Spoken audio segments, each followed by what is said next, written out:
Kyle, I'm just going to ask you, both quarterbacks, Heisman winners, both quarterbacks, Oklahoma alumni. So I'm looking at this game saying, well, is it going to be the battle of the gunslingers? Or is Kyler Murray just going to continue his dominance and his MVP campaign? I'm going to be honest here.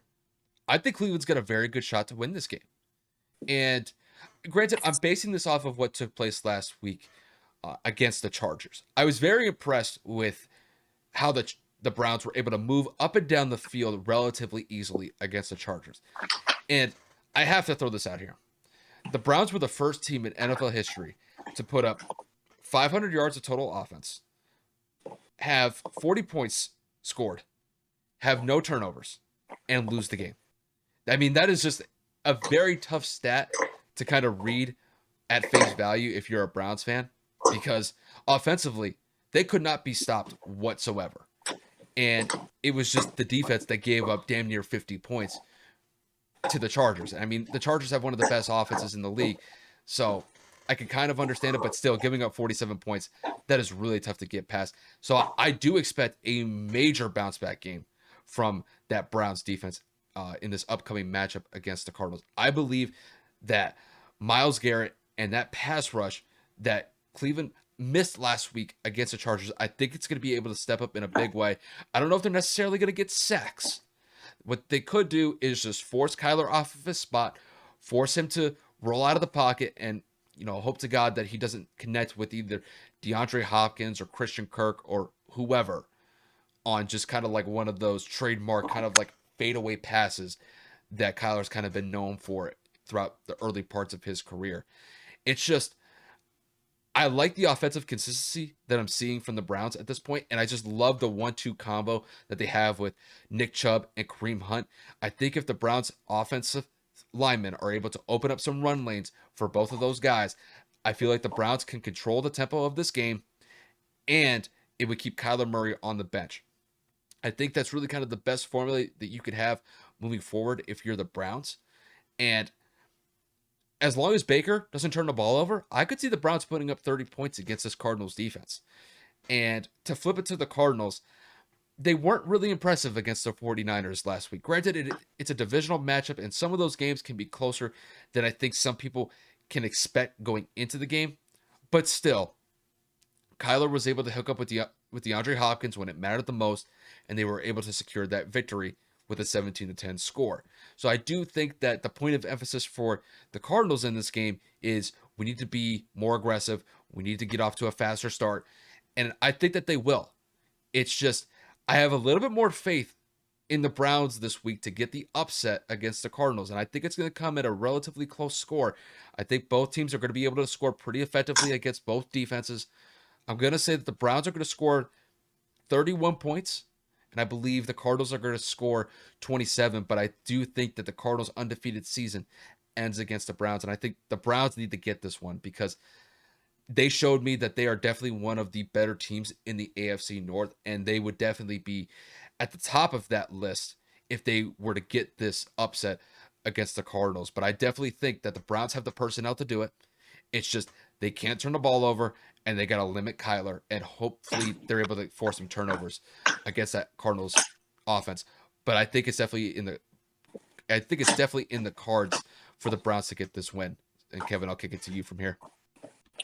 Dude, I can't agree with you more. I really think this win streak ends, and it has to live and die in the hands of Nick Chubb and Kareem Hunt. There's no question about this.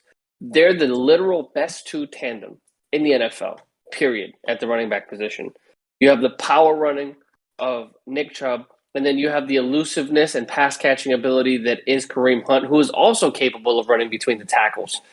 And then you are going to have such a hard play action fake. The capability of drawing and sucking that defense in is going to be so strong for Cleveland. I feel like that's just going to leave one-on-one matchups on the outsides, whether that ends up being the tight ends up the seam or Odell Beckham or Peoples-Jones, just finding ways to create space between their defensive backs that are going to be lined up in front of them.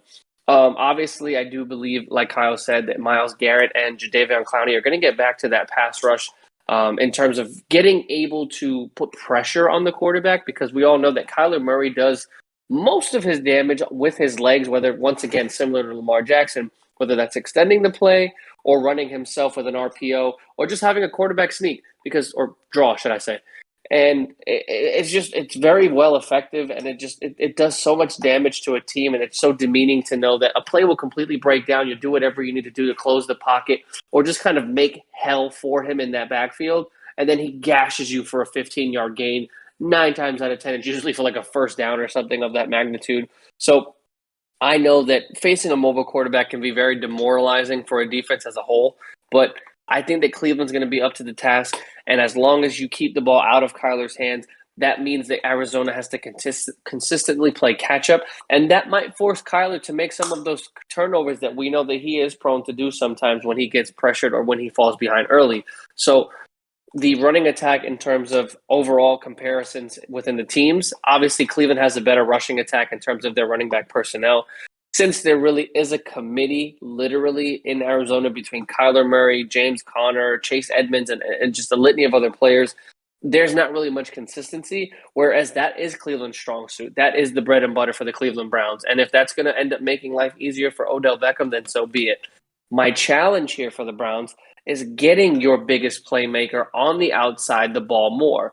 Odell Beckham has not been utilized in this offense properly since he's arrived in Cleveland. And Kyle and I have talked about this a multitude of times on and off air last season and this year.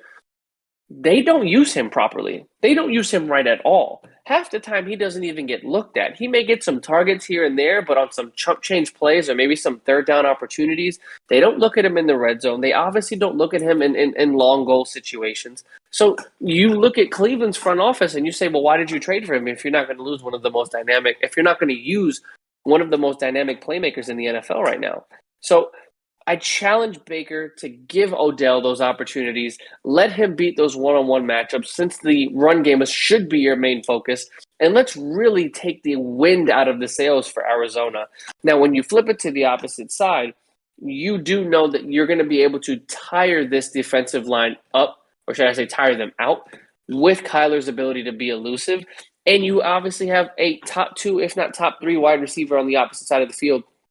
Or should I say on the same side of the field with DeAndre Hopkins. And the wide receiver core has been able to step up over the last couple of weeks between Christian Kirk popping off in week 1. A.J. Green had his best game of the year a few weeks back. And then DeAndre Hopkins is always going to get his looks and his targets because he's just him. But the offensive firepower that is the Arizona Cardinals can put up and light up a defense. But like Kyle said, I was very disappointed, or should I say underwhelmed with their performance against San Fran, and I didn't think San Francisco was going to be able to keep up as well as they did. So I think Cleveland's going to be able to take advantage. I think they're going to be able to capitalize. Plus, they're going to have a lot of pent-up anger at the way that they performed last week in terms of the defensive side. So I think that adds fuel to the fire in terms of Myles Garrett and the rest of the cast on the defensive end. And I think that that's going to make life a living hell for Kyler Murray.